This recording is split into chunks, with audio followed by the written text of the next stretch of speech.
the communications associate and worked my way, I guess, up the ladder of BBB to now be the communications director.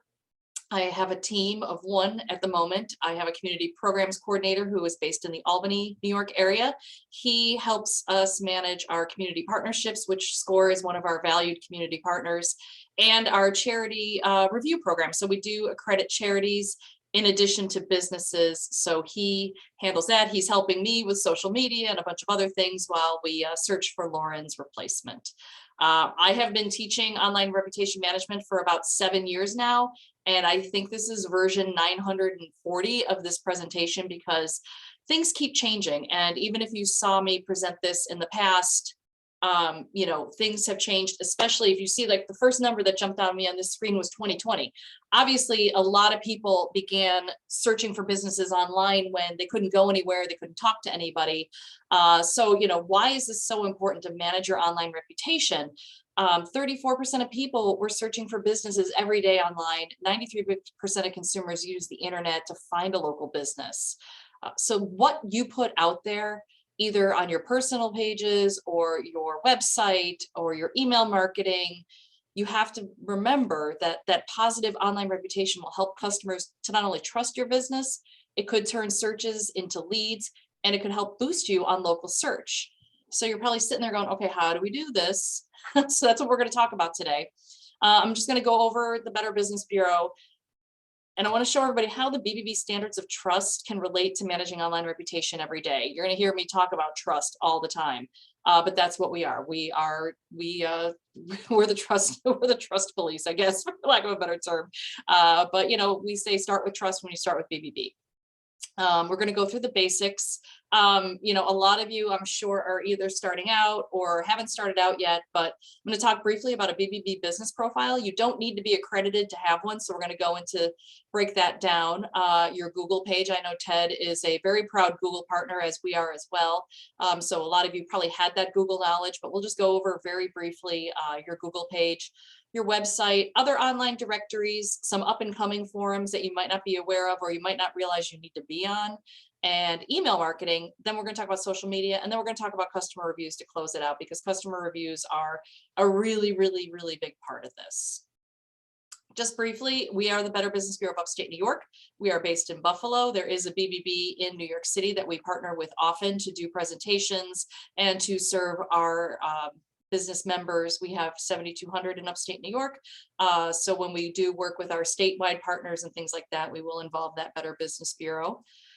This is our website. When we redid our website a few years ago, the first thing we asked consumers was, when you come to BBB, what are you looking for? They said, find a business. So that's the first thing you see on our website. The second thing was to file a complaint. A lot of people use our services, which are free, to complain about local businesses. We act as the neutral third party to get the consumer and the business together to come to some sort of resolution. We also have customer reviews, which a lot of people don't realize that we do reviews. Our reviews are different, and we'll talk about this when we get to customer reviews, because we verify that that consumer had an interaction with your business. After Lauren left, I've been managing our customer reviews on Google, and the last two we've had were not about us. So it's really important to have that verification. I wish everybody did what we did, but our reviews can take up to a week to publish, because we do make sure that, hey, that was really your customer. We also review advertising to make sure that companies are doing what they say they're doing. If they claim to be the best in the business, we want to see some substantiation of that. Better Business Bureau started out as an advertising review organization to review advertising way back in 1912. We have a scam tracker on our website that collects scam data from Western New York, upstate New York. And next week, we will be releasing our Scam Tracker Risk Index report, which will talk about the riskiest scams of 2021. Back in 2020, it was online purchase scams. I'm imagining it's going to be the same this year. We have an investigation team that will look into businesses. If we see what we call a pattern of complaint, we'll reach out to the business. If we believe it's criminal in nature, we will involve the FBI or the Attorney General's office. I did briefly touch on charity review, and of course our world famous dispute resolutions. I'm going to call the Better Business Bureau. We close about 18,000 complaints a year just out of this office alone. So the BBB standards are build trust, advertise honesty, honestly, tell the truth, be transparent, honor promises, be responsive, safeguard privacy, and embody integrity. These are all things you can think about as you are managing your social media, as you're managing your website. You want to make sure that what you're putting out there is honest, truthful, you're transparent about how you use your customers' data, where it goes.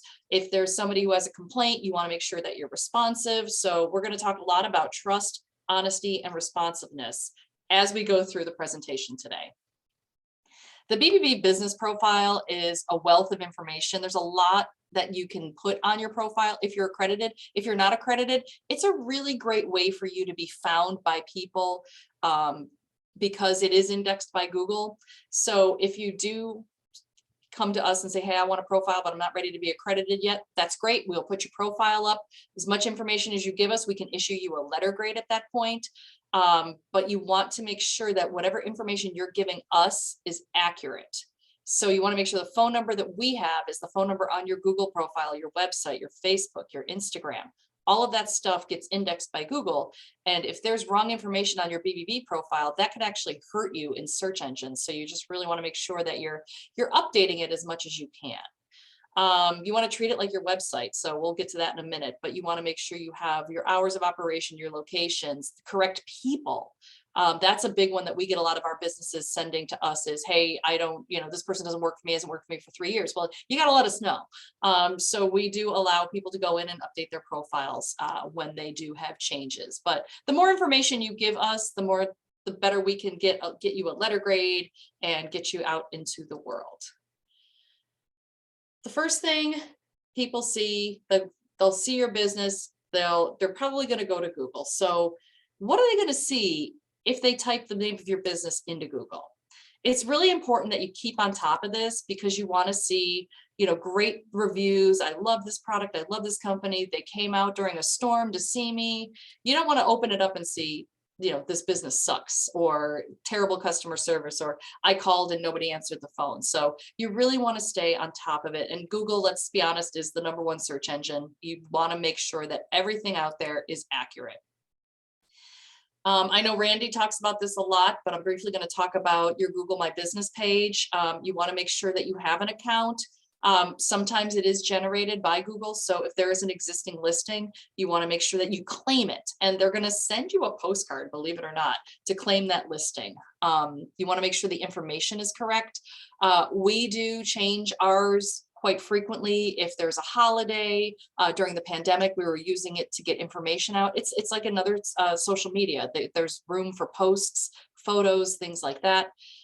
You want to make sure if you have a brick and mortar location that you have a photo of your building or your logo. So our photo is of our sign that is on right in front of the building. We are in the Bryant Woods South office complex in Amherst, and all the buildings are set far back. So I remember when I was coming here for my job interview 8 years ago, I remember seeing that sign as I turned the corner. I'm like, oh, that's great. That's perfect. When I was traveling a lot to our chamber partners and to events, first thing I would do is open Google and see, okay, what does the building look like? What does the signage look like? So when you do update your Google profile, make sure it's something that people will recognize, not like a picture of your staff or anything like that, or your logo. Make sure it's something physical. And if you don't have a physical storefront, if you have a website, make sure it's your logo that people see when they're looking for your company. And like I said, you can share updates here just like you can on other social media platforms. How's your website? The biggest thing with websites is a lot of people think that they're set it and forget it. Like, I built my website, I'm moving on, bring the customers to me. That's not necessarily the case. More and more businesses are now taking over ownership and management of their own websites. As the website builders became easier to use, this was a cost saver for some companies. Sometimes you might want to spend the money on it, but it's always a good thing if you do have control to make sure that you're updating it. When you go to your website, what are you looking to get out of it? Are you just looking to have a web presence, like a one-page website that talks about what you do, who's on your staff, your hours of operation, and your phone number? Or are you e-commerce, online shopping? Are you showing before and after photos? Are you showing examples of your work? So you want to make sure you know what exactly you want to get out of that website.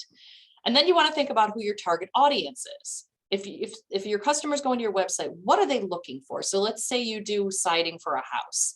They're going to want to see before and after pictures. They're going to want to see pictures of your team, just so they'll know who's coming out to their house. They're going to want to see contact information. They're going to want to see, you know, any kind of customer reviews, any kind of affiliations you have. So you want to know how somebody's going to interact with your website. Is it fulfilling their needs? If somebody comes to your website and they can't find what they're looking for in the first couple of seconds, they're bouncing. So you want to make sure that that experience, like I said, with the Better Business Bureau website, we polled our consumers and said, what is the first thing you're looking for? I want to find how to search a business. So when you open up that web page, that's the first thing you see is search for a business. And then you want to know what your website goals are. Are you trying to convert leads? Are you trying to do online e-commerce? Are you just there, like I said, to have a one-page web presence?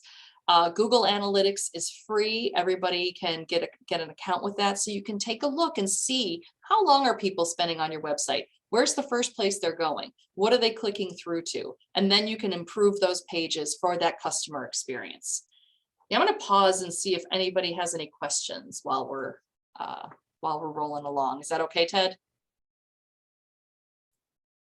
Yeah, I don't see anything in the chat. Okay. So if anyone has any questions, please go ahead and use the chat.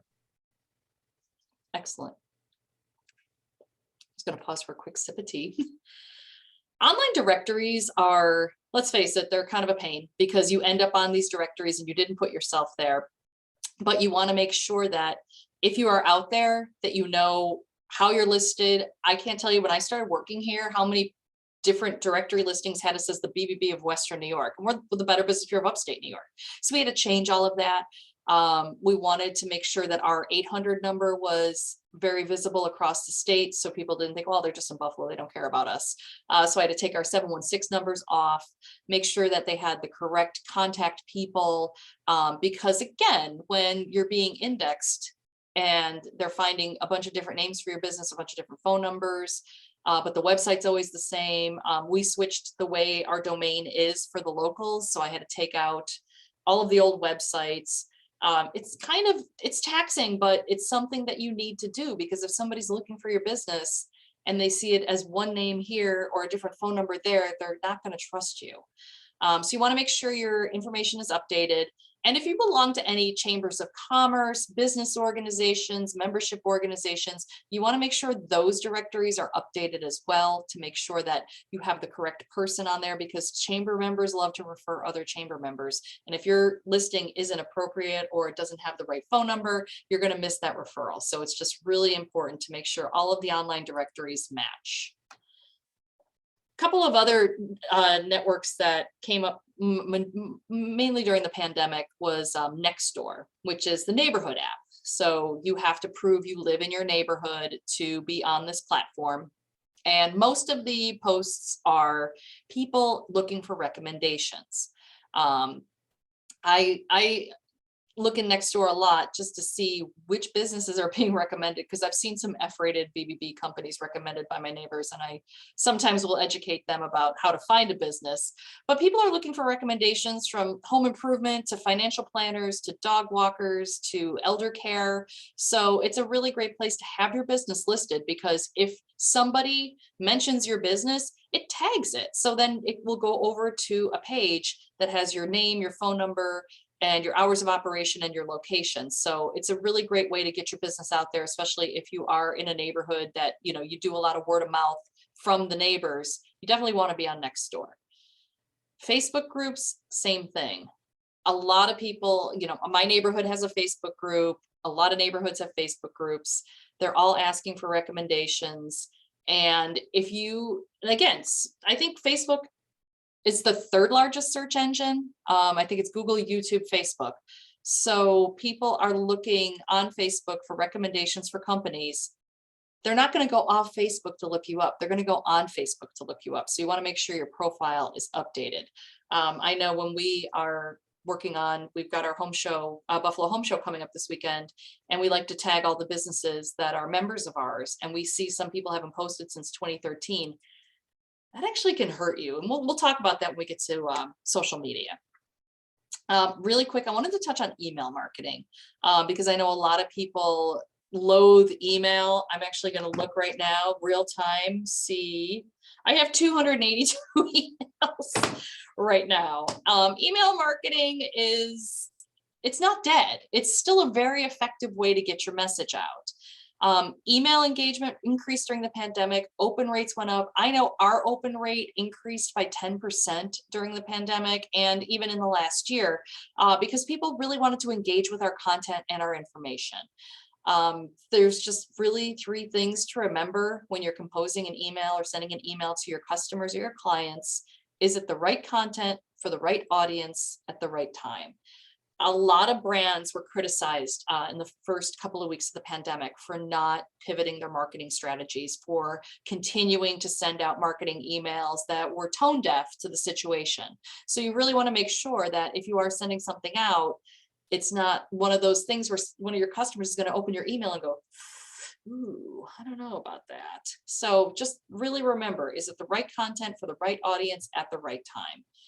We just sent out our monthly statistic newsletter. So each accredited business gets to see how many clicks they're getting on their profile, where their traffic is coming from. And I always include a couple of articles and information that's going out in there. So one of the things I really wanted to include, because I've seen quite an uptick in it, is how to donate to charities that are helping the Ukrainians right now. A lot of people are very eager to donate, but they want to make sure they're donating to the right charity. So we included some information about that, just so that when people are, want to be generous, that they know how to be generous. And then just information on webinars and other things. But we wanted to make sure that what we were doing was appropriate. The number one reason people unsubscribe is too many emails. I know personally, if there is a brand I'm subscribed to and they're blowing me up 3 emails a day, I'm probably going to unsubscribe. But if there's a brand I subscribe to, I get maybe an email a week, maybe 2 emails a week. And when I want to engage with that content, I will. So open rates are great, but you want to make sure no one's unsubscribing to you. That's the biggest thing. I mean, think about your own personal email behaviors. So I get an email from Carhartt because I just opened one the other day. I get an email from Carhartt because I was thinking about getting something for my husband.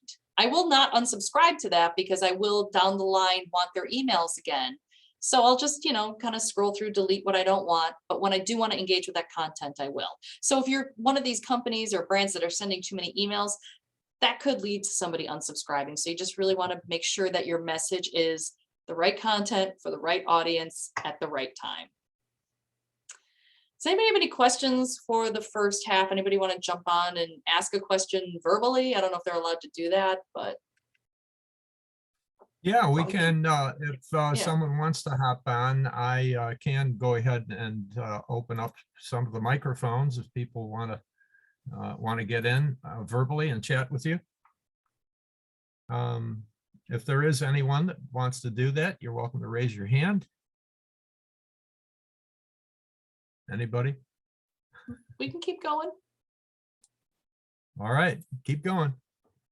It's interesting because one of the main functions of my person who just left was social media, and my other person and I have been tearing out our hair managing it because it is a full-time job. And I remember when I started here, like I said, 8 years ago, all we had was a Facebook page and we barely used it. Now we are, we're posting content, we're producing videos, content creation. You're going to hear me say content creation a lot. Don't be scared because I literally shoot videos on my cell phone. I just turn the camera around and talk. It's not that hard, but anyway, 53% of the world's population is on social media. People are always looking for recommendations. 54% of social browsers are researching products or companies or services. Each person spends an average of 2 hours and 25 minutes on social networks and messaging every day. Think about, I read somewhere that people open Facebook 100 times a day.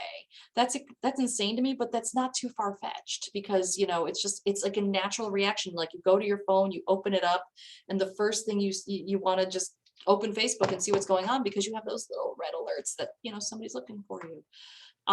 Social media content is shareable. It's great free PR among your audiences. We have people on our staff who share our content all the time. And I just love them. I call them our brand ambassadors because it's a great way to get your message out through your employees. 57% of consumers will follow a business because they want to learn about new products or services. I know I do this a lot personally, and I know that we at Better Business Bureau, we will follow our businesses just to see how they're doing, see if they're using the seal and things like that. But again, 45% of consumers will unfollow a brand on social media if their content's irrelevant. One of the things I'm doing right now is called a social media audit. So I'm taking a look at all of our statistics from 2021, what types of posts were doing well, what types of posts weren't doing well, how many clicks did we get on our videos, things like that, just to see, you know, as we go forward, what works and what doesn't. And it's something that, you know, is pretty easy to do. Facebook has analytics. You just click on the button in Facebook and it'll show you like what times a day it's good to post and things like that. So doing a social media audit is always a really great way to just keep tabs on what's going on. So there are 5 ways you can get started using social media for your business. And this is a lot like writing a business plan. As I was reviewing these slides last night, I noticed that I was like, oh, this is kind of like writing a business plan. You want to create goals. I always get a lot of questions from our BBB accredited businesses who are like a plumber, let's say. Do I need a Twitter account? No, you don't, but you definitely need a Facebook account. You know, you want to make sure your goals are practical and you're using the social media appropriately to maximize those returns. You want to know your audience. Like I said, people aren't going on Twitter to look for a plumber. They're going on Facebook to look for a plumber, and they're going to ask their neighbors and their friends who they would recommend. So you'd want to know who your target audience is and create that content around there. So let's say, let me use the plumber example again. Let's say I ask my neighbor, my neighborhood group, hey, does anybody have a plumber? And they're like, yeah, Bob's Plumbing is great. And I go over to Bob's Plumbing page and there's a how to check your water heater video. I'm like, oh, that's really interesting. You want to make sure that you know that audience and create the content around what they're looking for. You definitely want to stay committed to it. You want to keep everybody engaged. The content has to be good.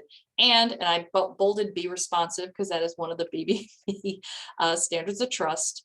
If somebody has a question or has a complaint, wants to give you some kudos, a positive review. So whenever you see, then Facebook has something called Business Suite, which will send you a push alert on your phone if you have the app. It's an easy way for you to keep engaged with your customers when you're not at your computer. We do have a content calendar here. It is digital. It helps us save time so we know when things are coming up. Like we work with our Small Business Development Center partners, which is kind of similar to SCORE, and National SBDC Day is coming up in a few weeks. So we've been working with them to put some content together.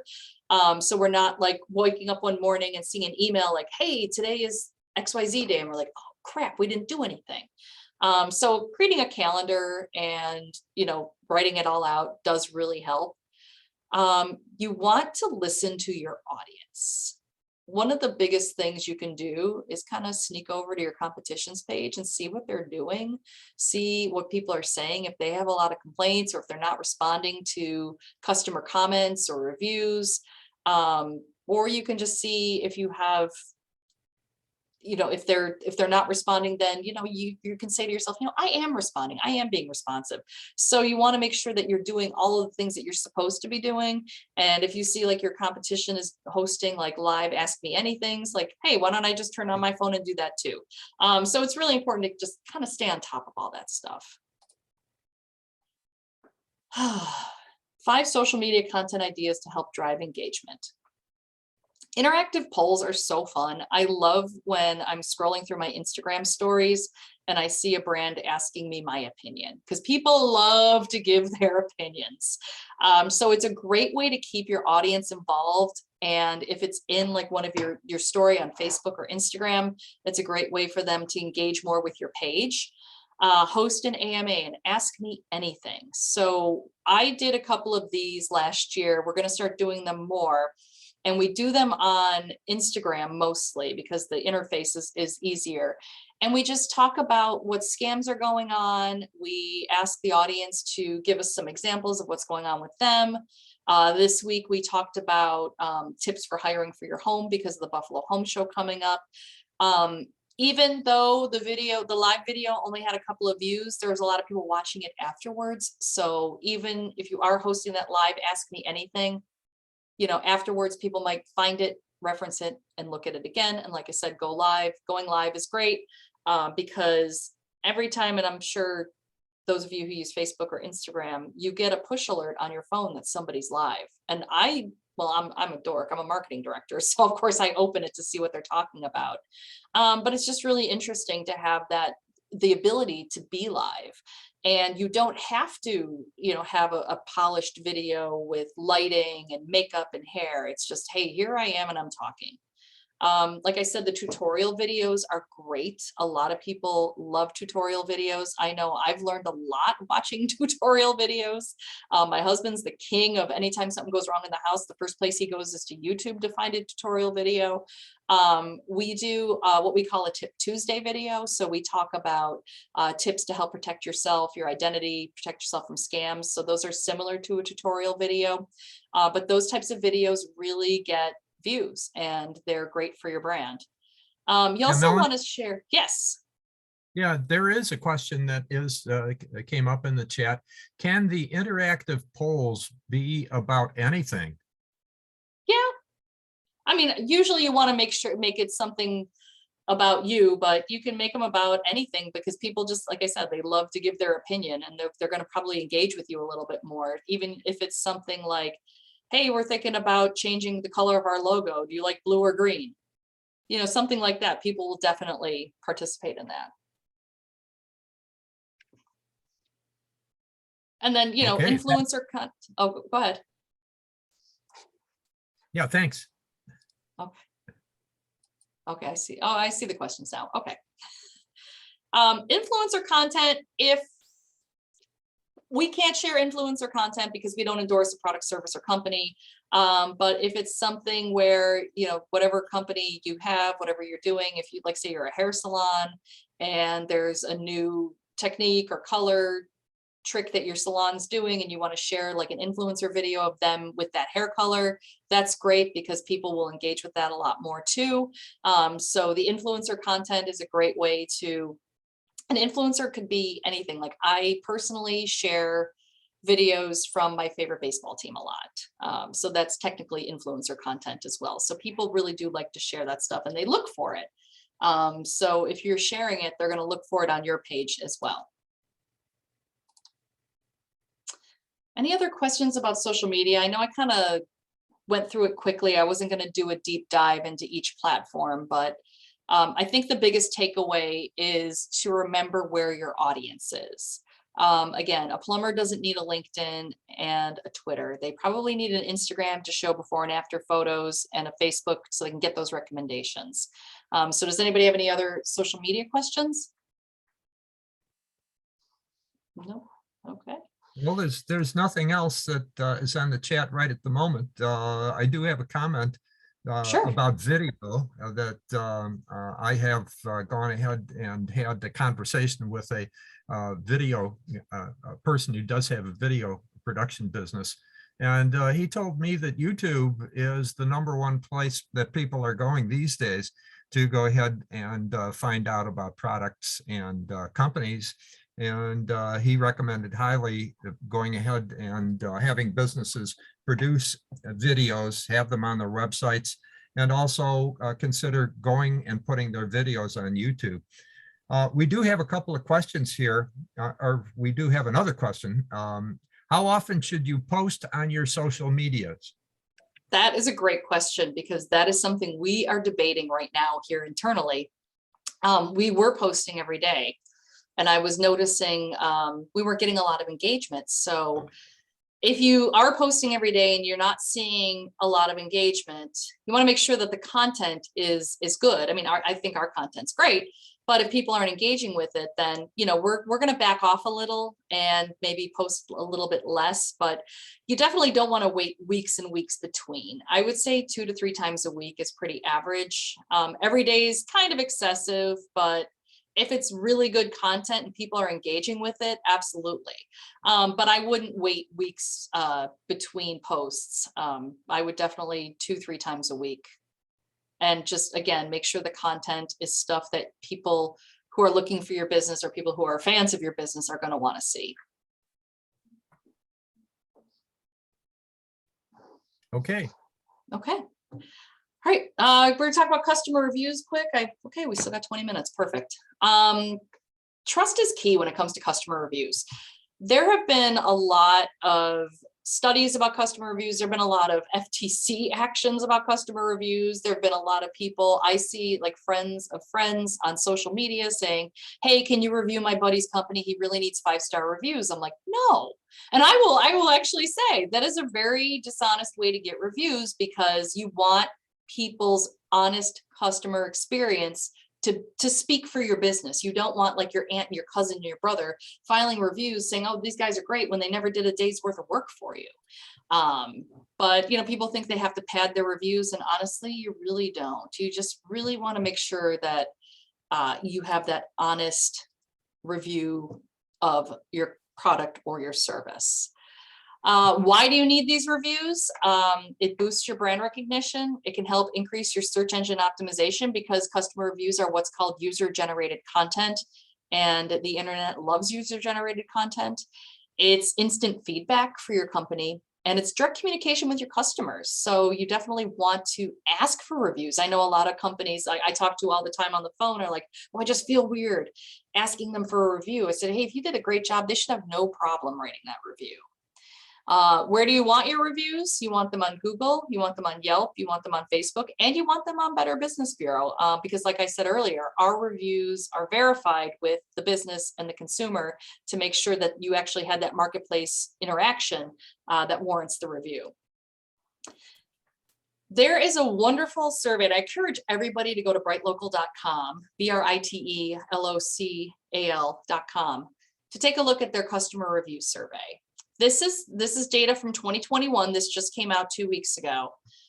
98% of people at least occasionally read online reviews for local businesses. That is absolutely mind-blowing, that almost everybody reads online reviews for local businesses occasionally. 77% of consumers always or regularly read online reviews when browsing for local businesses. That's up from 60% in 2020. So I think that's definitely a byproduct of the pandemic, that people are definitely going online more to read about businesses. We always joke with our esteemed president here, because when we started doing customer reviews in 2015, he was the get off my lawn, I don't read reviews guy.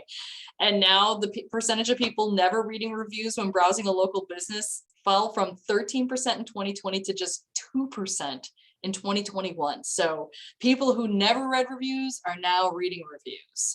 That's why it is just absolutely critical to get those reviews.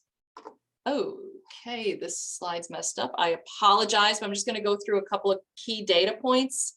The top business for which reviews play a very important part of customer decisions are services or trades. 84%, important or very important. That's why we're always like, a lot of our businesses are general contractors, service type industries. That's why we're always encouraging them to use. We have a free review app for our businesses.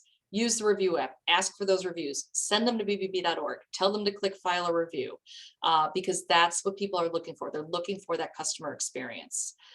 Care services, 83%, and healthcare was 82%. I apologize for this slide being messed up. I did the presentation on my laptop and then sent it over to my desktop, and it looks like it didn't convert properly, but I think this is just really interesting stuff. 74% of customers left reviews for local businesses in the last year. 67% of customers will consider leaving a review for a positive experience, while 40% will consider leaving a review for a negative experience. A crossover of 33% will do both. 7% of consumers will only leave reviews for negative experiences, while 34% will only leave reviews for positive experience. So there are 7% crabby people who will only go online to file reviews if they have a bad experience. That's kind of good though, because you don't want all of the reviews. See there, that's my fault. I totally forgot about that slide. But it's interesting to see consumer behavior around customer reviews. 88% of consumers would be likely or highly likely to leave a review if the customer went above and beyond to ensure they had an exceptional experience. These numbers are staggering. I'm not going to read through all of them, but 80% of customers, this one's really interesting, will say they will likely or highly likely leave a review if they initially had a negative experience, but it was turned into a positive experience. I'm just going to go a little bit into that right now. We have businesses that will absolutely go into a tailspin panic when they get a complaint. And they'll call me for some reason, and I'm like, okay, let's talk about this. You have a complaint. How do you turn this into a positive experience? What do you mean? Well, go above and beyond, do everything you can to make that customer happy, because all of that on BBB will be in writing. They will see the customer's complaint, the business's response, the customer's rebuttal, the business's rebuttal. I said, don't fight. Don't be a jerk. Just make sure that you're given the opportunity to show your customer service skills, that you want to make things right, even if it's not right.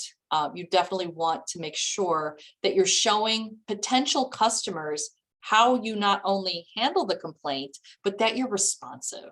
So I think that second stat is really important.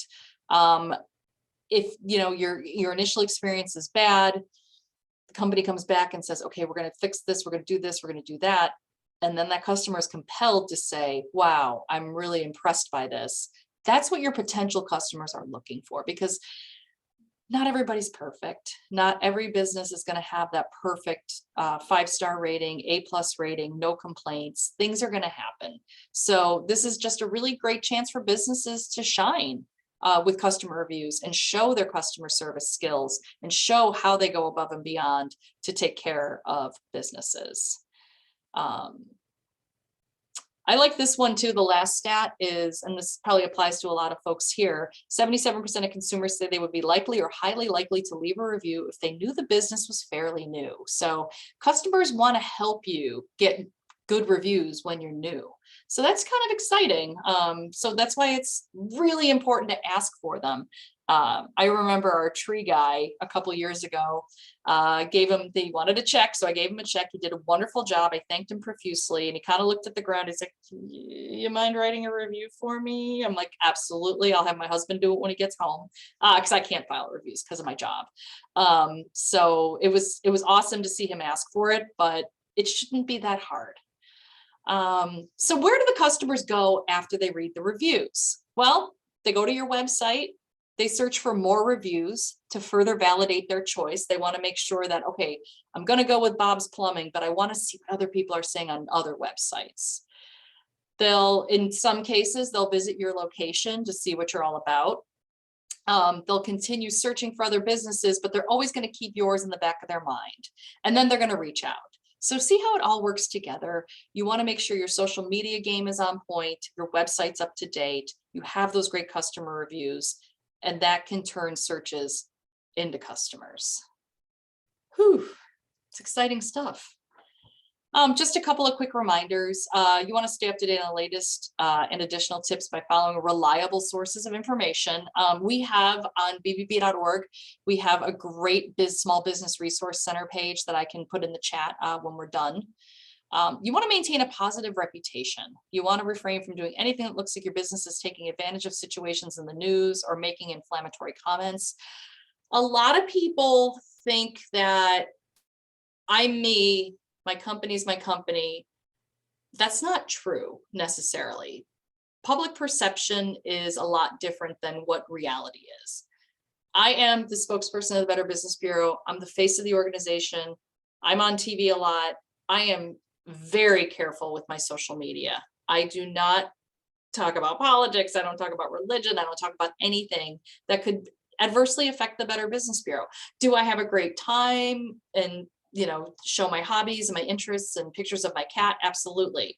But I don't make inflammatory comments. I don't state my opinion on anything because it would affect the brand. So I'm very careful to not do anything like that. And again, if you own a company and you make a comment, there is some keyboard warrior out there who's going to start searching you, find your company and say, don't shop here because XYZ said ABC. So you really want to be careful when you're online. You definitely want to promote honesty. Continue advertising your company's services, add references that you're following public health protocols, that, just let people know, hey, I don't have this item in stock, but I will, let you know when I get it. You just want to be honest about everything, because we do know there are still supply chain issues, labor shortages, things like that. So being honest about what's going on with your business is always really important as well. bbb.org/small business is the place to find all of our small business content.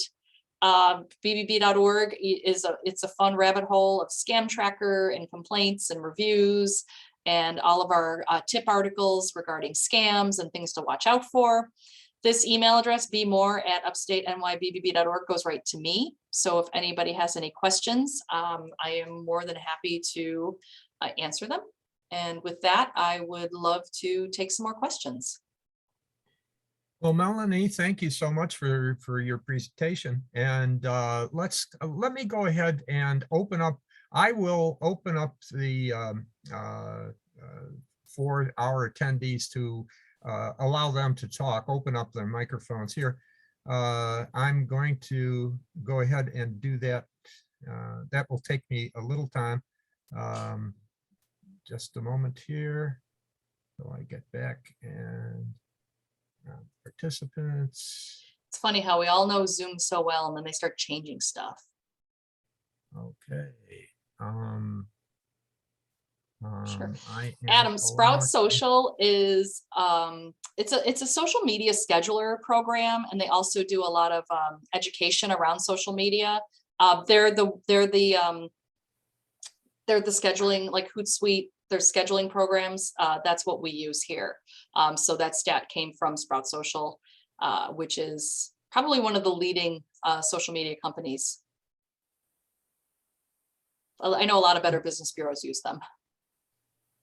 Okay, I think I've opened up just about, let's see, Martin, I think has a question. Martin, if you want to go ahead and open up your microphone and speak, please go ahead. Yes, hello, can you guys hear me? Yes. Yes. This question is more for Ted. I know with the pandemic and everything, things changed with the with SCORE and the Small Business Administration, but will there be a straight talk again in the future?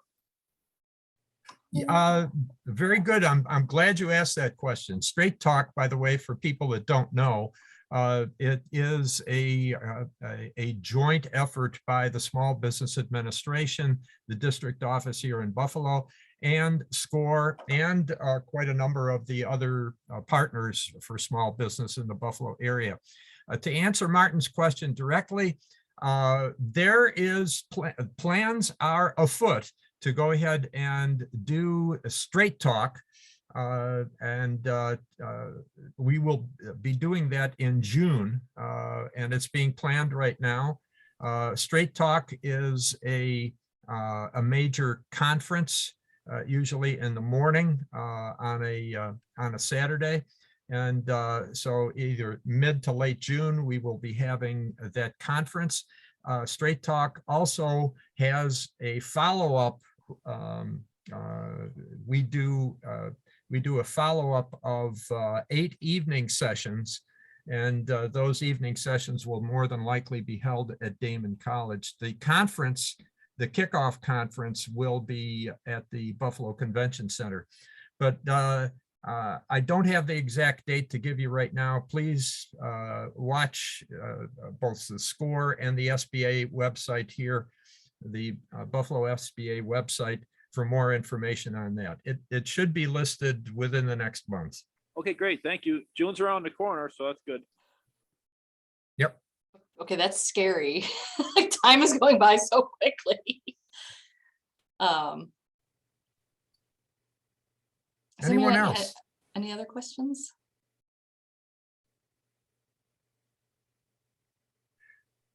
I just wanted to follow up on the point that I made before about usage of YouTube, and underline the fact that even our SCORE Buffalo Niagara chapter has gone ahead and found it really useful to create a YouTube channel where our workshops, our webinar workshops, are presented on that YouTube channel.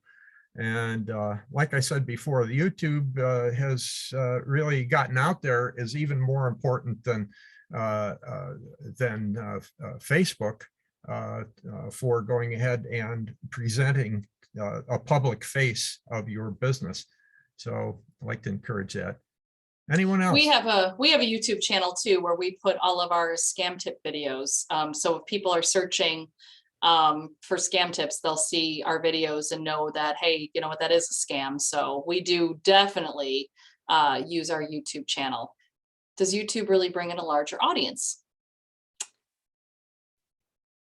You know what, I think our videos do better on Facebook, but we want them to live on YouTube because people do search there. But I think our content does better on Facebook.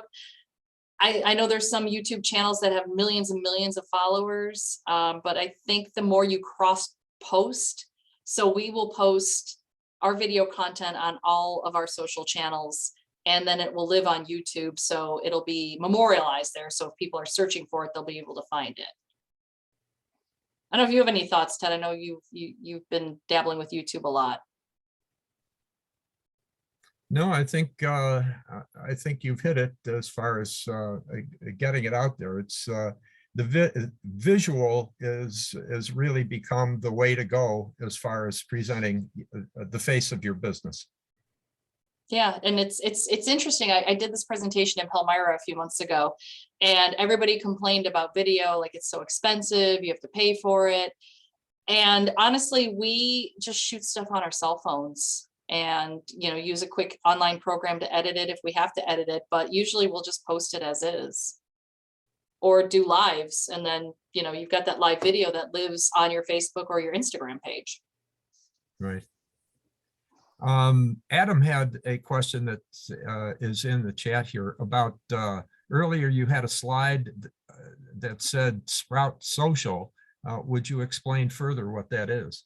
Yeah, I did. It's a social media scheduling tool, and it helps you with analytics, and they do a lot of webinars and surveys about social media. So they're one of the leading platforms in the industry.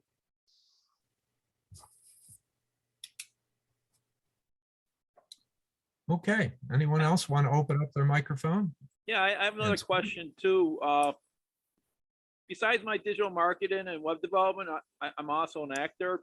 And I had a question. I had a problem with one of my first talent agents in town. If you go to a BBB, it's really clean. You know, no complaints, no issues.